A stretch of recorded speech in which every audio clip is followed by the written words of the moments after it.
Alright, so we got the car loaded in the trailer, and we're gonna head down to Cody's to get this fixed up and start working on a bunch of things. Alright, Mr. Cody. Hopping in. Hopping in. We really need a skateboard trailer. Yeah, or just cut a hole in this one. Some hinges. Alright.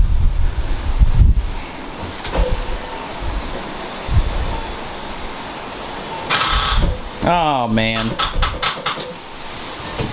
Yeah, was the key on in the car? Yes. No. I think it was on accessory. It was just on accessory, dang. I can just push it out. Dang it, Zach. Left it on accessory. You won't have to push it. Oh, yeah, you gotta move.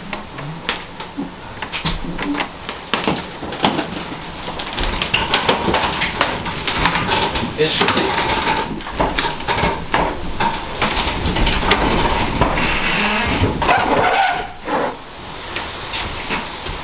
There we go. What? Is that touching the pin spoiler every time we go down? Yeah, usually it doesn't. It might be because it's on that little slant. Yeah. There's a reason why I haven't replaced the chin spoiler yet, though. Yeah. Because of how many times it's coming in and out of the trailer. There she is. Cowl hood.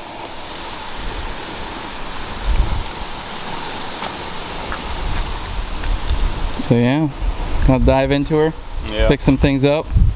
Just the issues here and there. Go over the car front to back. Yeah.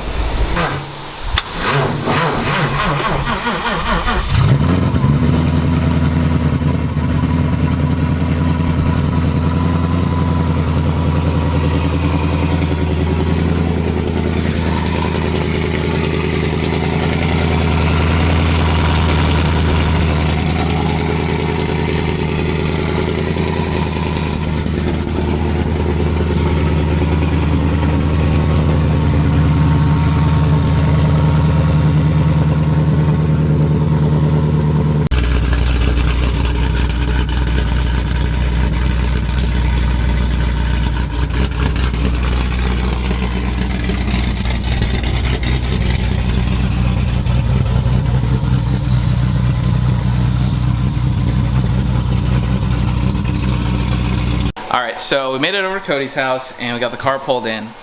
I think we're going to pull the plugs out of it and pull the belt off of it and try to get a good compression test reading on it, because we just want to make sure this thing is good before we spend even more time, you know, trying to dial it in and everything. Yeah, we're going to go over like a complete front to back, top, everything. We're just going to go everything. I mean, we haven't even done even a simple nut and bolt check since we've put the motor in and everything like that. So it's wise now just to check literally every single thing on the entire car front to back, and make sure everything is exactly where it needs to be before we start trying to turn it back up again and get it actually A to B at the track first. So I have ID 1700s coming for it, so that way we'll have plenty of fuel there. I think we've also figured out a dyno tire for it. I think I'll be able to use the stock GT500 wheels. Obviously we got a hood, we got a rear seat delete coming, and probably some other stuff. So let's dive in and see what the compression test looks like. Alright, so all the spark plugs still look good. So if we had a cylinder that was not happy, I mean, we'd probably be seeing some fuel on the plugs, but everything still looks pretty good.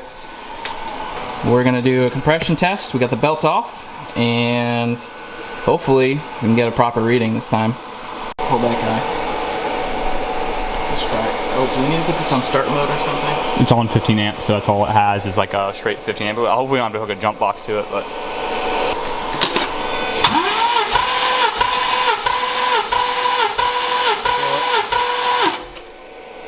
Yeah, it just falls. No clue.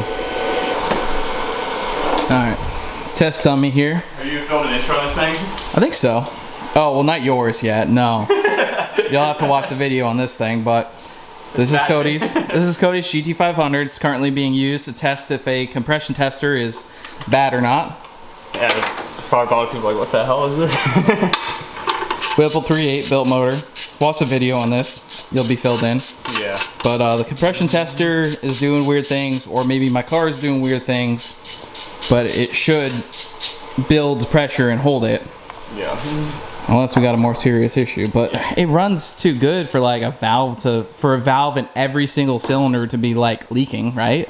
Yeah, I've never. That's the only way we'd be losing compression like that, right? Yeah, well, it's not really a leak down test. It's just I don't know why the cylinder's losing pressure because I mean until you actually kick the gauge off. So that's the weird part.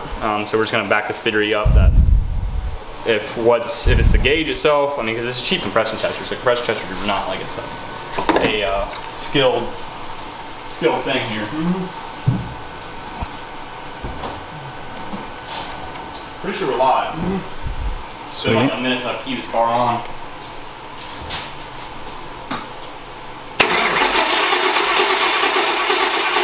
Same thing. What? Same thing. Just dropping? Yeah. Okay. All right, cool. There's an issue there. Not an issue with a $35,000 motor. Cool. Two $35,000 motors.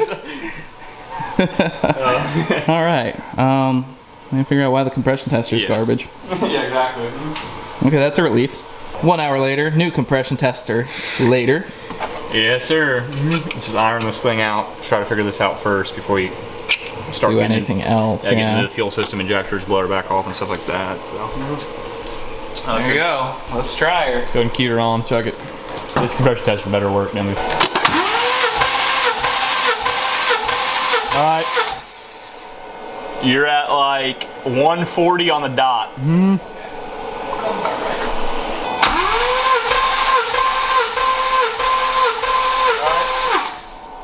130, like 2. Alright. 135.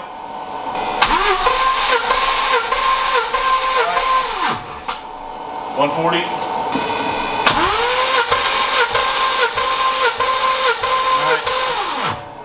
Alright. Like 124, 122.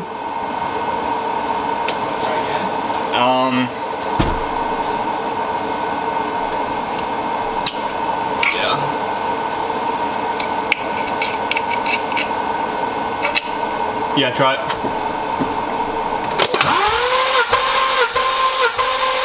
Yeah. Right at 120. Good old cylinder 8, baby. Same one you broke a rod in. Alright, let's go.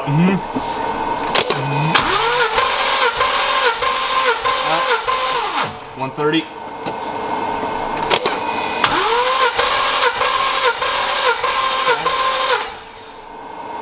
We're at 130 again. 130, 131.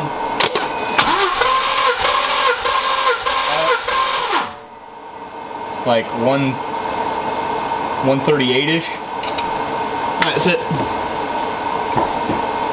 Alright, so there's only one that's a little bit lower.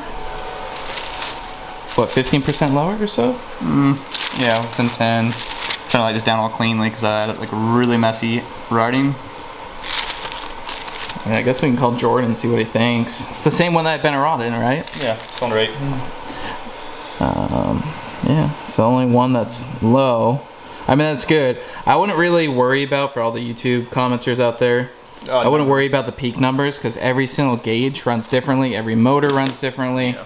So you're just looking for consistency, really. Yeah, I've had like on my other setups on on GT500 stuff, I've read on some gauges anywhere from 120 to 180. It just depends on how consistent all the numbers, the actual spread of everything is. So it's not bad. Everything's within reason. So. Yeah, we did this one twice just to see if it was consistent, and it was consistent at the 122. So I don't know if there's a reason why or not, but I mean, we could bore scope that one again. Yeah, check it over. Just make sure there's nothing wrong. But I mean, like, if there was a ring issue, it'd be like very low. Yeah, it just it was. I mean, yeah, if there was a ring, yeah, it'd be very low, or it wouldn't hold pressure. But leak down will tell a bit more on the actual health of it. But as far as now, I mean, it's still consistent. The biggest issue was just making sure everything was still 100% good from the lean issue that we had the last time out. So yeah, what do you want them? 13 or 15%, 10% within each other? Yeah, so everything's about, you want everything within 10 to 15% of each other. They most say 10, but yeah. So we're pretty much there, anyways. It's very close. So all right, so we got our bore scope here. You can see down into the piston on that cylinder. We've already checked these already. We're just so I mean, just making sure the cylinder wall is decent, and the actual, I mean, the piston's not deformed anyway. Obviously, you would pretty much know if it was, but you can usually see detonation marks on top of the piston or something very keen to make sure if the cylinder was running lean or an actual issue like that. Being that the you know, we had the lean spike because of a fuel system based issue last time out. They were just making sure everything was top to bottom, head to toe, for the motor itself, the long buck itself, and then as far as that, we'll start addressing other issues within the setup itself. But it checks out. I mean, everything's there, so yeah.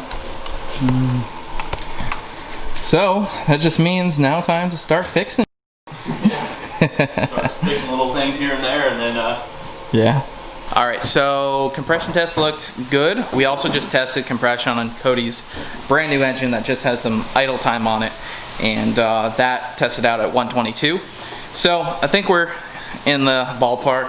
Compression testers read weird sometimes, but now our next step is try to figure out our fuel pressure issue, and we've also had a fuel gauge issue as well with the level sender.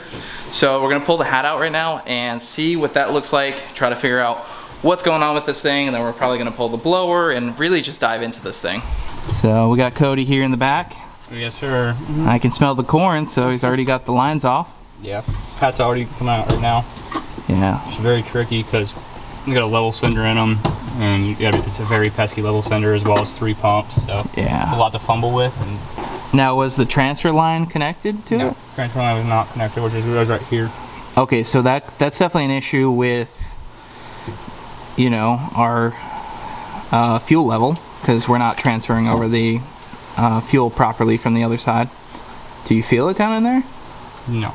All right, so we just got the fuel hat out, and it looks like the transfer line that was going right there wasn't connected. So obviously we got 3 465s to the lethal fuel system. So I don't know if it popped off or if it just, we didn't connect it initially when we put it together. I was in a wheelchair when this went in, and yeah, I wasn't there. There was a lot of stuff going on. So yeah, it was a busy time for you, but I wasn't going to be a part of all that. But yeah, the transfer line comes up and feeds into that. So it's a saddlebag essentially, 2 saddlebags, even though they're actually not bags, they're tanks. That's what the terminology of it is. And this has a transfer pump that feeds this side of the tank back over to this side of the tank, and it goes straight into the hat. And there's 3 pumps on his setup. I mean, the hats are the same. Lethal fuel hats are the same, or 4. They're both very similar fuel hats. And the fuel hat itself is capable of flowing a very substantial amount of fuel. But the actual hat itself, this transfer line, which is connected to this pump over here, plugs into that fuel hat. And there's 3 pumps, 3 465 pumps in the actual fuel hat itself, picking up from this side of the tank.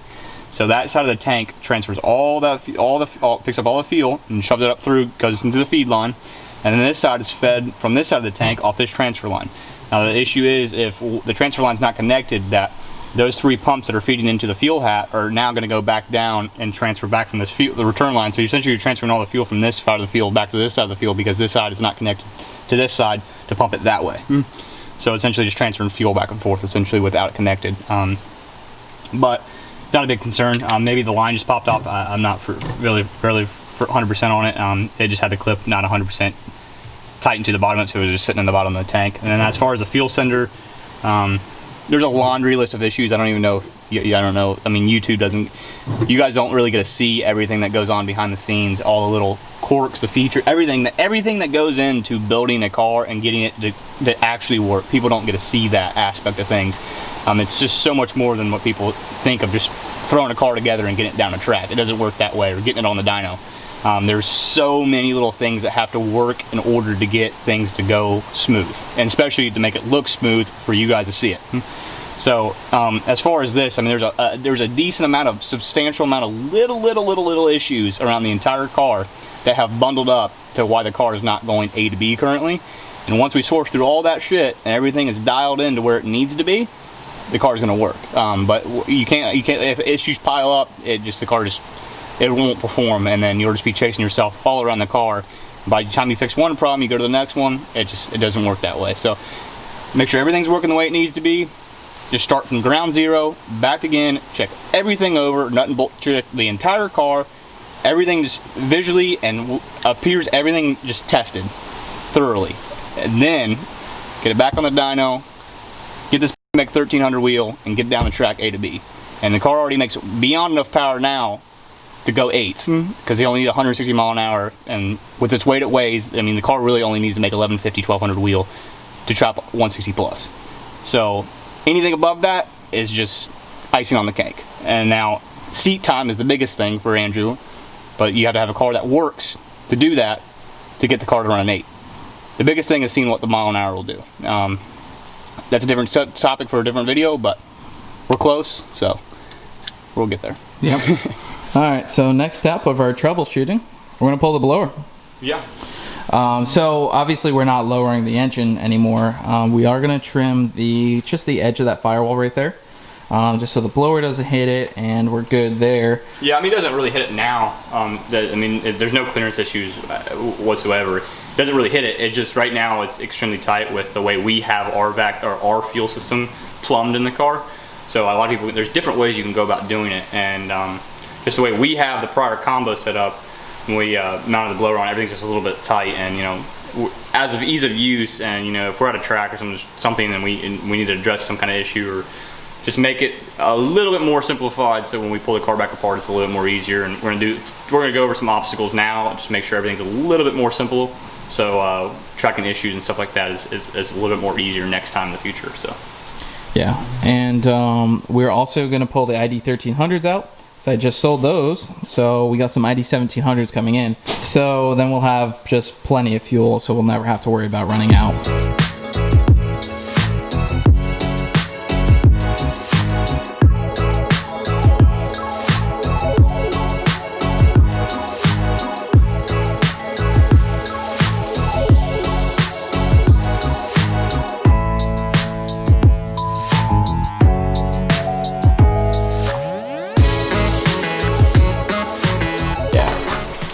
Alright, so we got the injectors out, obviously blowers out, and we're going to ship these out.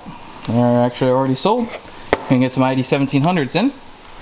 So, what's the plan, Cody? the car's going to stay here for a little while.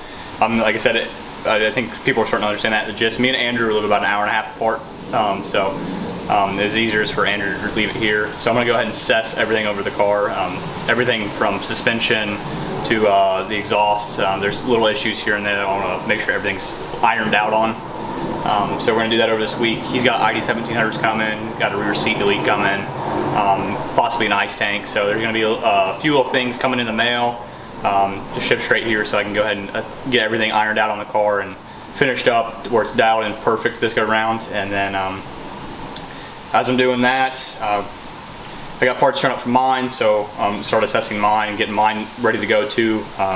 Get ready to get on the dyno as well. So I don't know, probably about another week, and then everything's ironed out and we're good to go. So yeah, Whipple 3.8 party. Yeah. Well, mine's over there, but we got this. We'll be making a full video on this as well. So we will be back with the GT500 and probably a few videos. Yep. Make sure to slap the like button. Go follow Cody _54 on Instagram. Get him to 2,000 followers. Hopefully we can, I don't know, make some steam with this bad. So yeah. Looking forward to it. So we'll make some. I don't know. There's a lot. I don't know. There's a lot going into this one, so I'm so really interested to see what it'll do. So yeah, I got a 2.5 grip tech too for this. So well, 2.5 grip tech, 35 psi and chill. Hell yeah! Comment down below. Should we go 35 psi? Iron block. Send it.